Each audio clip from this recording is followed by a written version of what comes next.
Bhavnagar ગ્રામ્યના 3 police station હેઠળ પકડાયેલા ₹2.25 કરોડના વિદેશી દારૂ અને બીયરના ટીનનો નાશ કરાયો।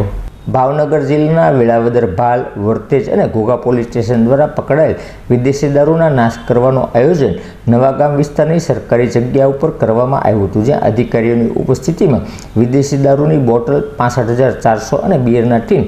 નંગ 6,800ના મુદ્દામાલને બુલડોઝર ફેરવી નાશ કરવામાં આવ્યો હતો, જેની કુલ કિંમત ₹2.25 કરોડ જેવી ગણવામાં આવી હતી।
આજરોજ ભાવનગર ગ્રામ્યના 3 પોલીસ સ્ટેશન વેળાવદર, ભાલ, વર્તેજ અને ઘોઘા પોલીસ સ્ટેશન વિસ્તારના અંદાજિત ₹2,28,73,687 રૂપિયાને 65,400 જેટલી દારૂની બોટલો તેમજ 6,800 જેટલા બીયરના ટીન એ મુદ્દામાલ નાશ કરવા અંગેની વર્દી મળતા એએસપી સાહેબ સાથે ભાવનગર ગ્રામ્યના નવાગામ વિસ્તારની સીમમાં આવેલ સરકારી પડતર જગ્યામાં દારૂના મુદ્દામાલનો નાશ કરવામાં આવેલો છે।